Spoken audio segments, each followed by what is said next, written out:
war stories. We read them, we watch them, and we play them. When I was a kid, I loved the early Call of Duty games. Call of Duty 2, World at War, Black Ops 1.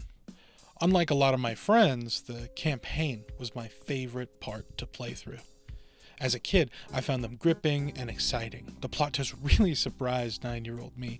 Shoot, I replayed the original Modern Warfare 2 last year and still found it a lot of fun to play through.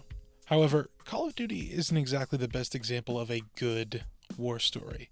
I think for that, I want to look to something like Kurt Vonnegut's Slaughterhouse 5, a story about World War II, time travel, and aliens, believe it or not. In the foreword of the book, Vonnegut is reminiscing with an old war buddy about their time in Dresden, Germany as prisoners of war, in an attempt to muster up some memories to incorporate in this new book, the one you're reading. They're sitting at the kitchen table talking when, seemingly out of nowhere, his friend's wife interjects.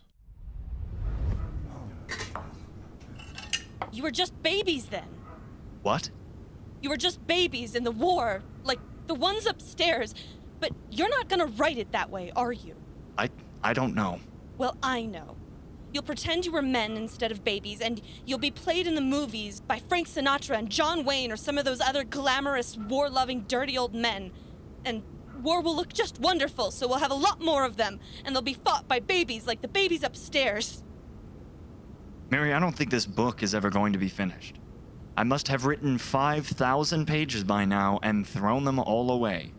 If I ever do finish it, though, I give you my word of honor, there won't be a part for Frank Sinatra and John Wayne. I'll tell you what, I'll call it the Children's Crusade. Mary was Kurt's friend after that. Kurt dedicated the book in part to Mary O'Hare. Most war stories you read or watch glorify war in so many different ways, whether it's a group of guys who are incredibly badass and destroying evil, or it's a game about dogfighting or tank fighting or dolphin diving through a window and quick-scoping a 12-year-old while playing Search and Destroy. Lots of war stories in the modern day do show some of the horrors of war. However, they're usually made up of a group of covert special forces or spies. Something to build the intrigue, a lone soldier going on a long, dangerous mission to save the day. In recent years, films like Cherry, Hacksaw Ridge, and Brothers are 3 great examples of films that are anti-war on a similar level to Slaughterhouse 5, and they've helped change how Hollywood portrays war. But plenty of our popular war stories are usually pretty blatantly calling war awesome. This isn't a critique of those war stories. These movies, books, and games can be a lot of fun. However, there are few that scratched the itch I needed after reading Slaughterhouse 5. This is where Valiant Heart's The Great War comes in. One of the most touching and gut-wrenching stories of war I have ever experienced. Combining education with whimsy and comedic timing, the game can get lethally serious when it needs to be. This is a game that never fails to make the player sob upon completion, and it does not matter who you are. The game takes an anti-war stance in a similar way to Vonnegut's book. It makes meaning out of the meaningless. See, war is this destructive and counterintuitive construct of man, and at its core, it really makes no sense. In Vonnegut's book, he occasionally uses an onomatopoeia, poo-tee-weet. This is the sound a bird makes.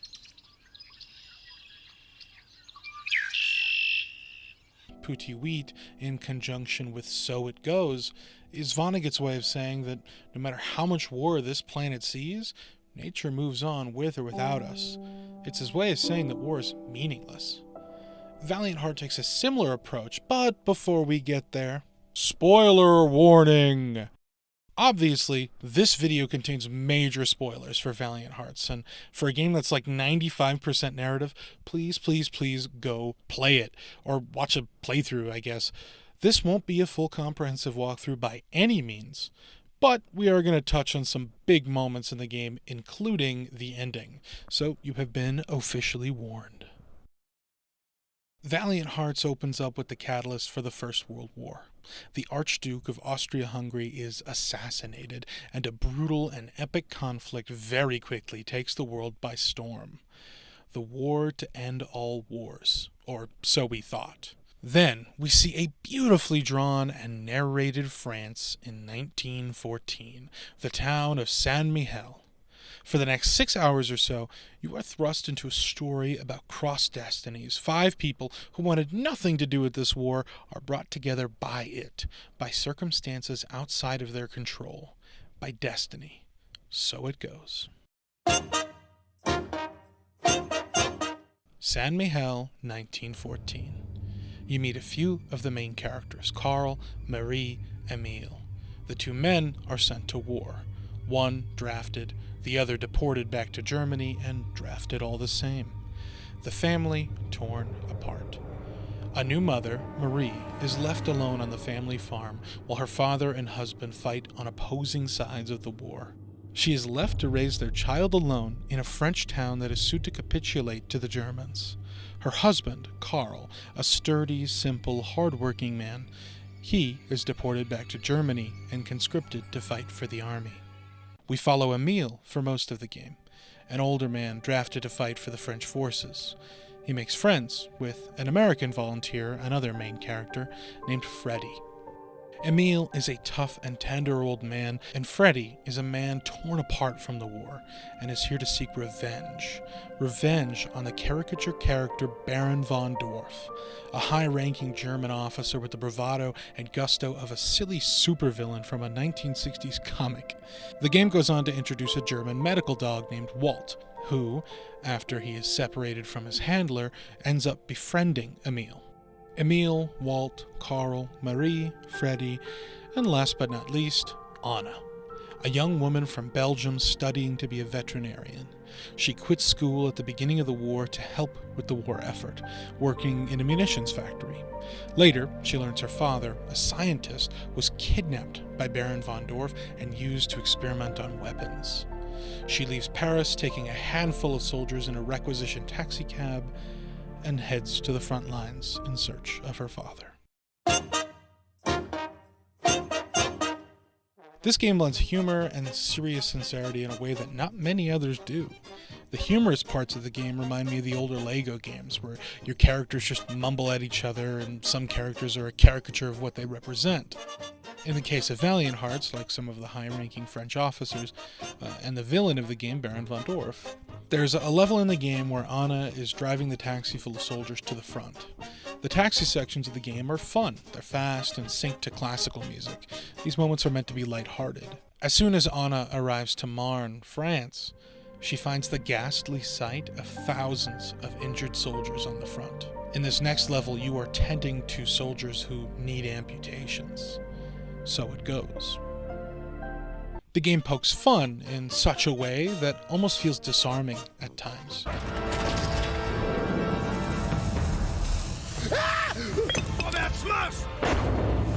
On the other hand, right after Emile finishes his basic training and is sent to the front lines, the game has you charging head first into the Great War.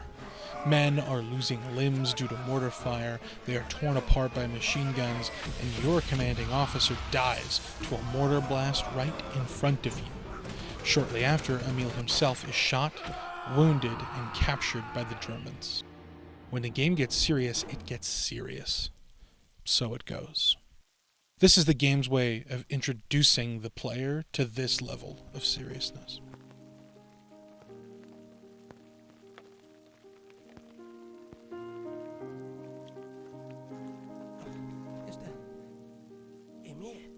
Miss Marie. Valiant Hearts is predominantly a puzzle adventure game, but to be honest, the puzzles are the weakest part of the game for me. They're usually either super simple and or tedious, and usually only serve as a mechanism to progress in the game. The puzzles aren't bad, they just rank very low on the list of reasons why I love this game. Now, the adventure part of the puzzle adventure genre title is one of the top ranking reasons for why I love this game. This game is adventure through and through, and just how the humor reminds me of the old Lego games, the adventure does as well, just through a much more real-life view.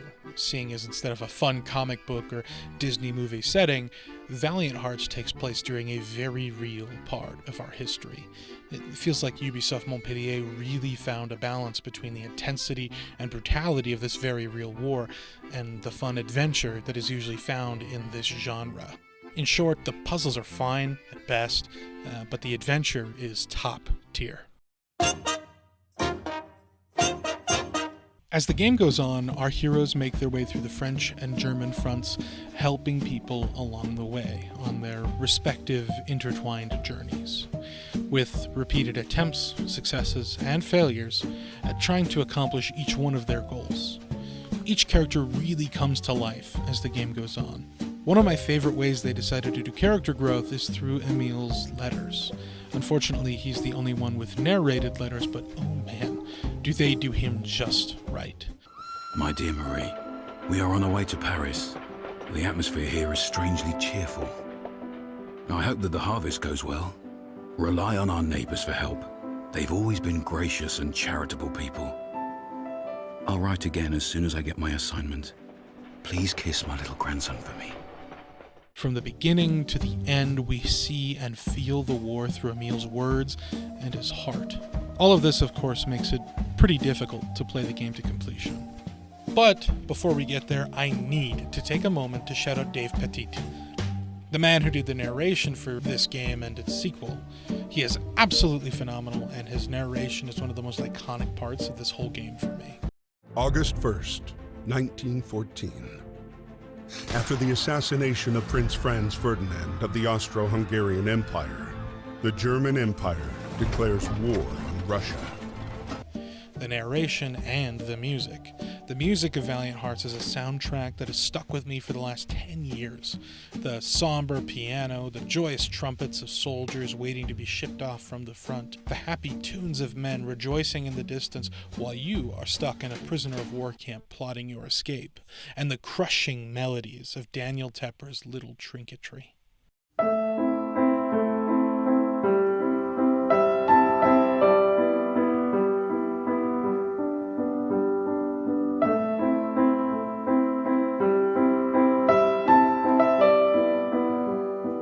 The music from this game never fails to move and inspire me, and I wish I had a more robust background in music to talk about this in greater detail, but I think I'll let the music speak for itself. You've heard it throughout this video as well.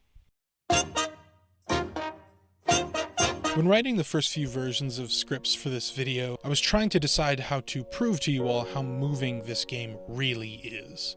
It is tough to walk you through this 6 or so hour adventure without making an hour-long video about it. So armed with what you know here and what I've shared with you, I'm now going to share with you the end of the game. But before I do that, Valiant Hearts is a game that takes a very clear anti-war stance. The only thing this game even remotely portrays as cool is the history of war, and even then, that is a very small section of the game you can almost completely ignore. The way the game does this is by showing you exactly how the war has hurt thousands and thousands of people through the lenses of Emil, Carl, Freddie, Anna, Marie, and Walt. After all, the game was inspired by letters sent from the front lines of World War I. After weeks without news of Emil, Marie finally received a letter from her father.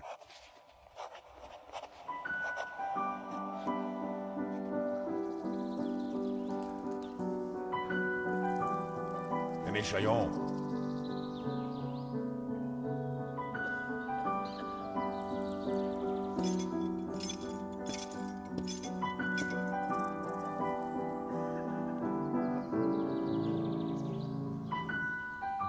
C'est l'heure.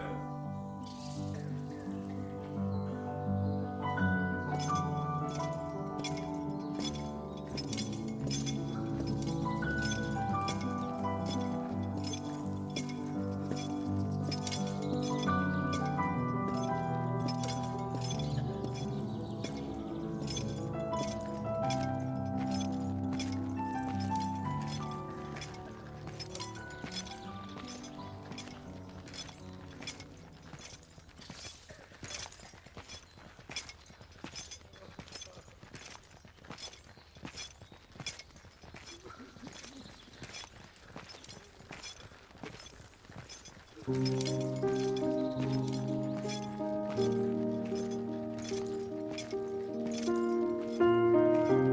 Marie, as the war ends for me, I have no regrets.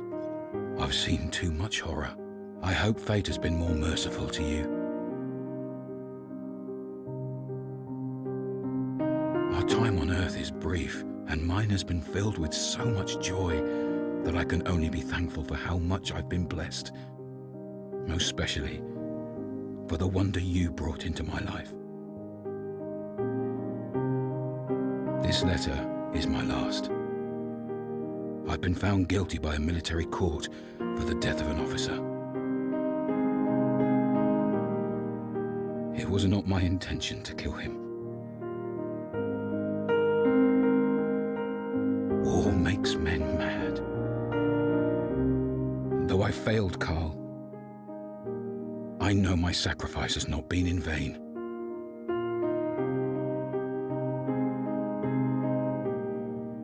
I fought for my country and my liberty. My honor is assured. Since it is the will of God to separate us on earth, I hope we'll meet again in heaven.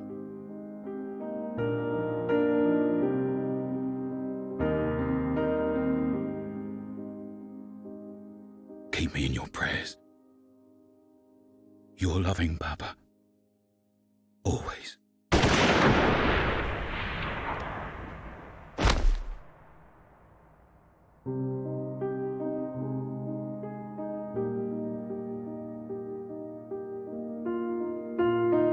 Even though their bodies have long since returned to dust, their sacrifice still lives on.